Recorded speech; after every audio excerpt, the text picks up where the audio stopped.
Hello friends, स्वागत है आप सभी लोगों का हमारे चैनल क्विक स्टडी में। मैं कमल बेस्ट। इस वीडियो के माध्यम से दोस्तों आपके यहाँ पर कराऊंगा आर्मी जनरल साइंस का पार्ट नंबर 15 दोस्तों, यानी कि यहाँ पर आपको मिलेगा सामान्य विज्ञान का भाग नंबर 15। इससे पहले दोस्तों आपको 14 भाग कराए जा चुके हैं, जहाँ पर आपने महत्वपूर्ण क्वेश्चन को देखा। आज भी दोस्तों यहाँ पर आप खास क्वेश्चन को देखेंगे, तो आराम से आप देखें वीडियो को शुरू से लेकर आखिर तक, और सारे क्वेश्चन दोस्तों आप लगातार नोट करते रहेंगे। तो देखिए शुरू करते हैं। पहला क्वेश्चन दोस्तों आपको दिखता है, निम्न में से कौन एक प्राकृतिक रेशा नहीं है? यानी कि आपको बताना है which one of the following is not a natural fibre. यानी कि दोस्तों आपको एक प्रकार से बताना है इनमें से कौन सा वाला आर्टिफिशियल फाइबर है, यानी कि कृत्रिम रेशा है, आपको बताना है।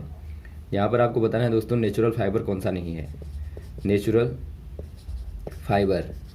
यदि आप देखें दोस्तों यहाँ पर प्राकृतिक रेशे को देखें नीचे ऑप्शन में, तो कॉटन आपको दिखता है। कॉटन क्या है दोस्तों? नेचुरल फाइबर है। सेकंड आपको दिखता है नायलॉन। नायलॉन क्या है दोस्तों? एक प्रकार से ये आपका नेचुरल फाइबर नहीं है, बल्कि आर्टिफिशियल फाइबर है, यानी कि एक प्रकार से आप कहेंगे कृत्रिम। कृत्रिम कहने का मतलब है दोस्तों मानव निर्मित रेशा है। और वैसे आप फ्लाक्स को देखते हैं, ये दोस्तों एक प्रकार से क्या है? नेचुरल फाइबर है। वैसे आप वूल को देखते हैं, यानी कि ऊन को देखते हैं, ये भी दोस्तों क्या है? नेचुरल फाइबर है। तो ऑप्शन नंबर आप बी वाले में टिक कर देंगे, नायलॉन में। अगला क्वेश्चन देखिए दोस्तों, पदार्थ के दहन से ऊष्मा तथा डैश निकलता है, यानी कि आपको बताना है combustion of a substance releases heat and.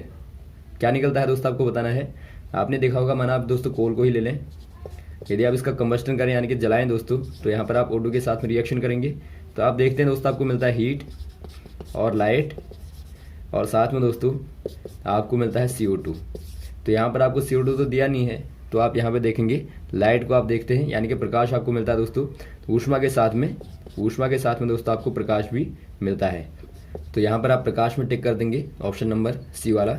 यदि आपको CO2 दिया होगा दोस्तों, कार्बन डाइऑक्साइड, तो वहाँ पर आप टिक करेंगे। अगला क्वेश्चन देखिए दोस्तों, घर्षण को डैश से दूर किया जाता है, यानी आपको बताना है friction can be reduce by using. दोस्तों यहाँ पर देखिए, यदि आप घर्षण की बात करें, यानी कि फ्रिक्शन यानी घर्षण, आप जानते हैं दोस्तों घर्षण क्या होता है।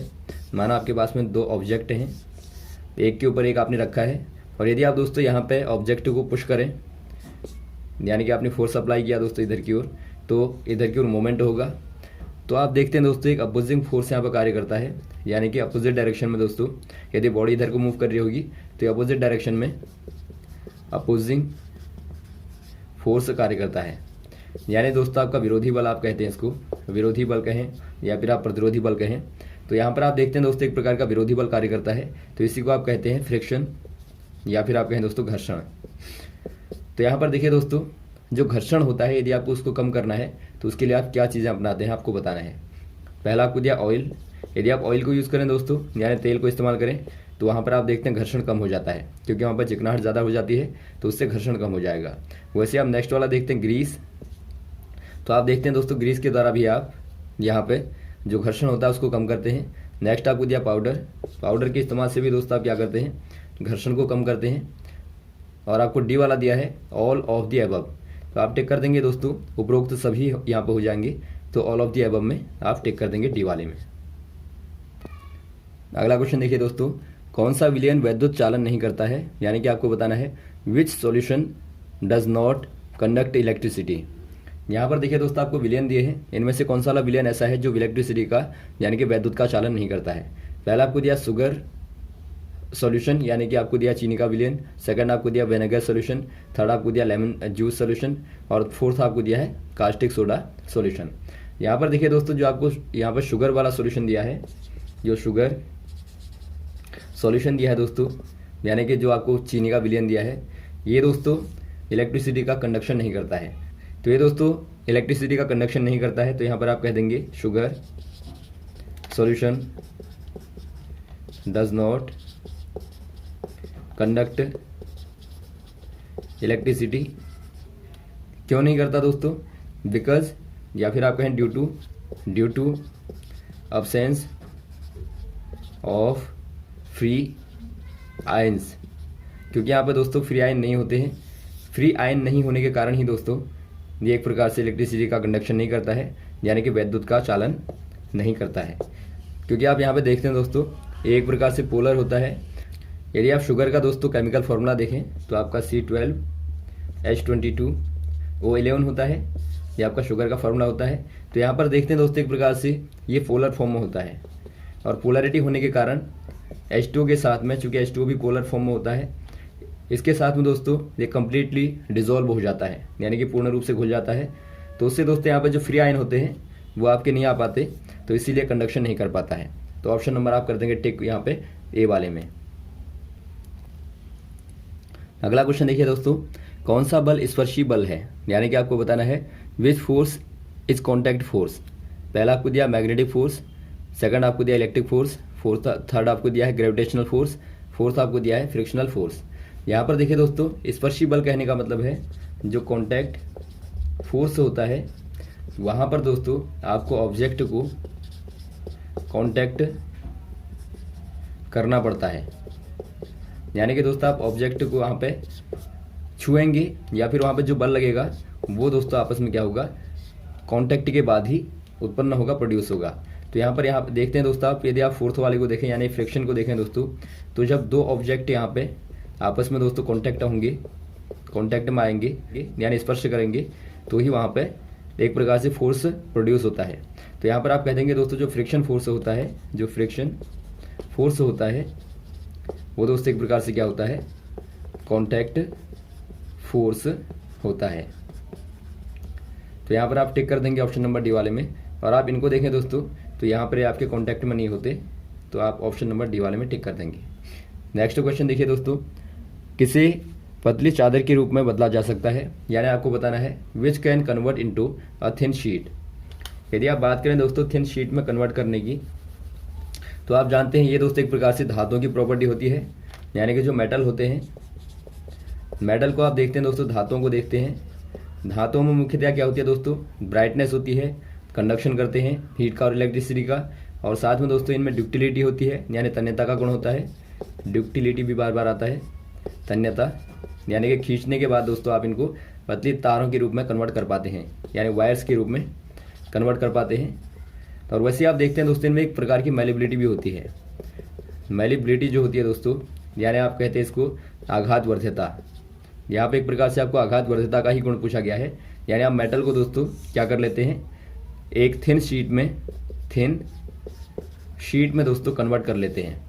तो ये कौन सा वाला प्रॉपर्टी किनकी प्रॉपर्टी हो जाएगी दोस्तों, यहाँ पर आपको जिंक दिया है जो कि क्या है दोस्तों, मेटल है। तो आप जिंक को दोस्तों एक प्रकार से थिन शीट के रूप में कन्वर्ट कर पाएंगे। तो ऑप्शन नंबर आप टिक कर देंगे ए वाले में, जिंक में। अगला क्वेश्चन देखिए दोस्तों, प्रक्रम जिसमें ईस्ट शुगर से एल्कोहल में बदल देता है, यानी कि आपको बताना है process in which east converts sugar into alcohol. आपको बताना है दोस्तों कौन सी वाली प्रोसेस होती है जहां पर शुगर को एल्कोहल में बदलता है ईस्ट, यानी आपको बताना है sugar converted into alcohol by yeast. यहाँ पर देखिए दोस्तों जो ईस्ट होता है, ईस्ट आपने देखा होगा दोस्तों खासतौर पर मैदे में, जो एक प्रकार से मैदे को सड़ा के भी बनाया जाता है, जो खमीरा होता है एक प्रकार से। तो ईस्ट क्या करता है दोस्तों, ये खासतौर पे यहाँ पर फर्मेंटेशन यानी कि दोस्तों किण्वन के लिए आवश्यक होता है। आपने देखा होगा आप दोस्तों शुगर, यानी कि आप यहाँ पर फॉर्मूला लें C12H22O11। यदि आप यहाँ पर शुगर को लें दोस्तों, तो शुगर को यदि आप ईस्ट की उपस्थिति में, यानी कि दोस्तों आप ईस्ट को यहाँ पे कैटलिस्ट के तौर पे, यानी कि उत्प्रेरक के तौर पे यूज़ करते हैं। कैटलिस्ट क्या होता है दोस्तों, ये रिएक्शन की दर को बढ़ा देता है, यानी कि जो रिएक्शन का रेट होता है उसको बढ़ाने का कार्य करता है या घटाने का कार्य करता है।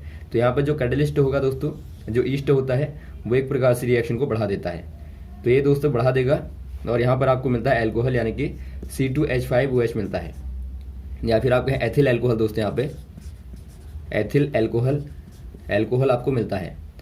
तो आप कह देंगे दोस्तों ये प्रोसेस क्या कहलाती है, फर्मेंटेशन, यानी कि किण्वन कहलाती है।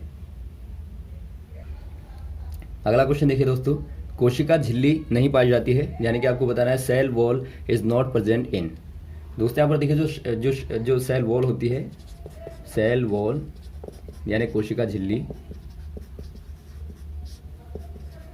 यदि आप देखें दोस्तों दो प्रकार की मेनली कोशिकाएं होती हैं, पहले आप यदि देखें जंतु कोशिका को तो इस प्रकार से बनी होती है। ये आपकी दोस्तों क्या एक प्रकार से ये जंतु कोशिका हो गई, जंतु कोशिका कहें या फिर दोस्तों आप एनिमल सेल कह सकते हैं।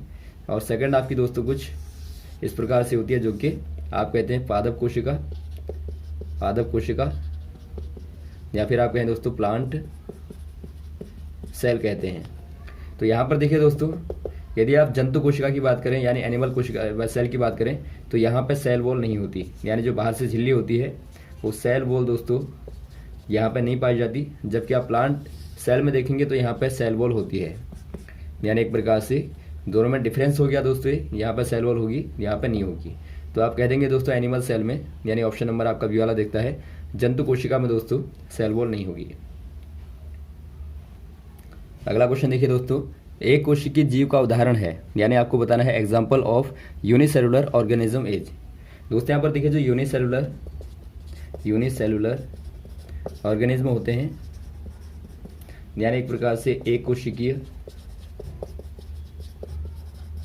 जीव जो होते हैं दोस्तों, उनमें से आपको बताना है कौन सा वाला यहाँ पे है। यूनिसेलुलर का मतलब ही आपको मालूम लग रहा होगा दोस्तों, जिनमें केवल एक सेल होती है। दो प्रकार के मेनली जीव होते हैं, एक दोस्तों आपके होती है यूनिसेलुलर और एक आपके होते हैं दोस्तों मैनी सेलुलर। मैनी मतलब बहुकोशिकीय होते हैं यहाँ पे, यदि आप हिंदी में कहेंगे तो बहुकोशिकीय, और यूनिसेलुलर मतलब दोस्तों एक कोशिकीय। तो यदि आप बात करें मैनी सेलुलर, तो मैनी सेलुलर में दोस्तों जैसे आप देखते हैं एनिमल्स को या फिर आप देखते हैं दोस्तों प्लांट्स को, ये सारे क्या होते हैं दोस्तों, ये मैनी सेलुलर होते हैं। यदि आप बात करें यूनिसेलुलर की दोस्तों, तो यहाँ पर आपका आता है एमीबा या फिर दोस्तों आप कह सकते हैं पैरामीशियम या यूग्लिना आप कह सकते हैं। तो ये सारे क्या हैं दोस्तों, एक कोशिकीय होते हैं। तो यहाँ पर आपको दिया है अमीबा, ऑप्शन नंबर आपको बी वाला दिया है। तो अमीबा दोस्तों एक प्रकार से एक कोशिकीय जीव होता है।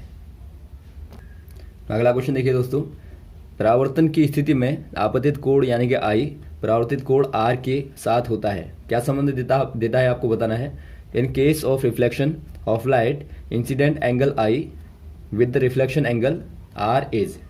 दोस्तों यहाँ पर देखिए आपने रिफ्लेक्शन के लॉस पढ़े होंगे, जो रिफ्लेक्शन यानी कि परावर्तन के नियम होते हैं दोस्तों, लॉज होते हैं।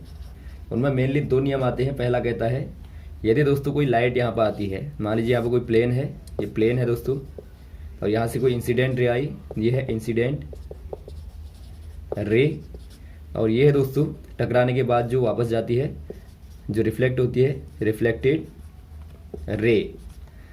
तो यहाँ पर यदि आप दोस्तों एक परपेंडिकुलर डाल दें, ये क्या है, परपेंडिकुलर है, परपेंडिकुलर, यानी आप दोस्तों इसको बोलते हैं अभिलंब। तो यहाँ पर दोस्तों आपने अभिलंब डाल दिया, ये प्लेन है। तो यहाँ पर आप देखते हैं इंसिडेंट रे जो है दोस्तों, यानी कि आपतित किरण जो है, आपतित किरण प्लेन पर गिरती है और टकराने के बाद परावर्तित हो जाती है।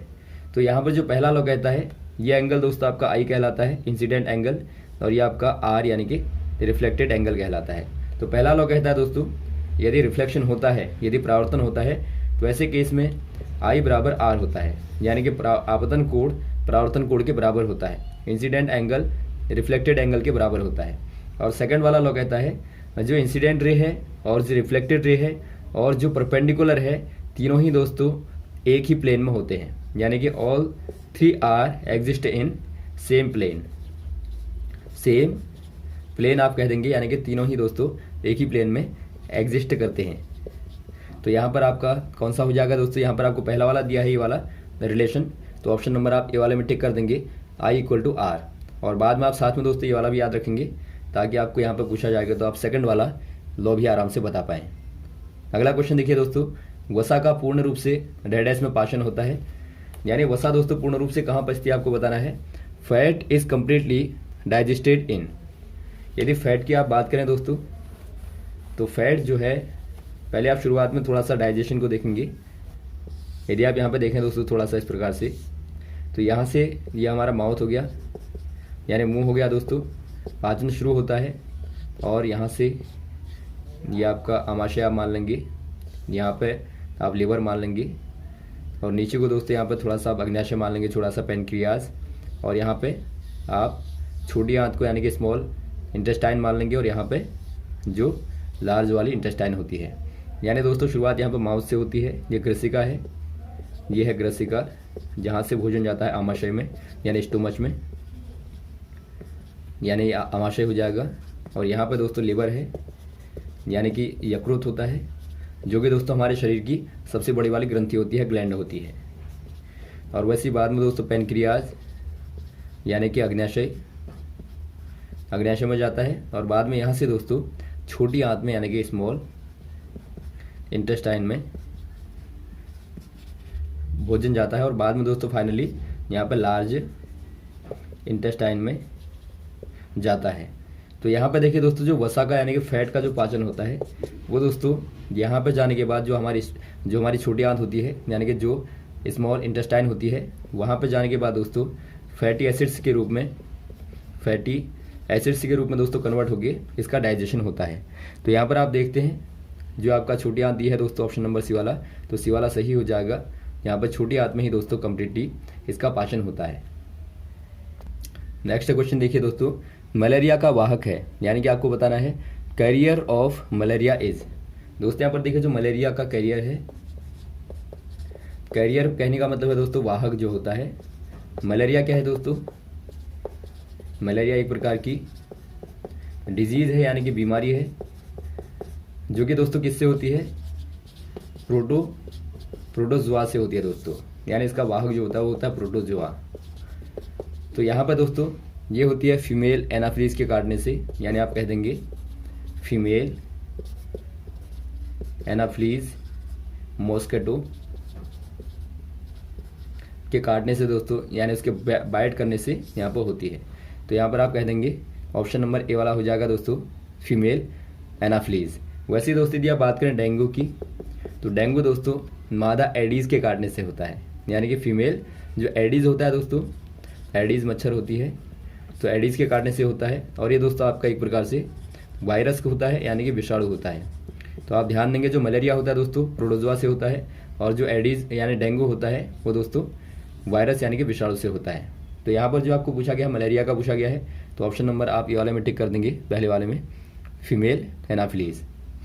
तो यहाँ तक दोस्तों आप क्वेश्चन को तैयार करेंगे। उम्मीद है आपको क्वेश्चन अच्छे लगे होंगे। यदि कोई कन्फ्यूजन हो दोस्तों आप कमेंट बॉक्स में कमेंट कर सकते हैं, और साथ में यदि आपको वीडियो अच्छा लगा हो तो आप लाइक करें, शेयर करें, ताकि अधिक से अधिक लोगों तक पहुँचे। Okay, thanks. जय हिंद, जय भारत।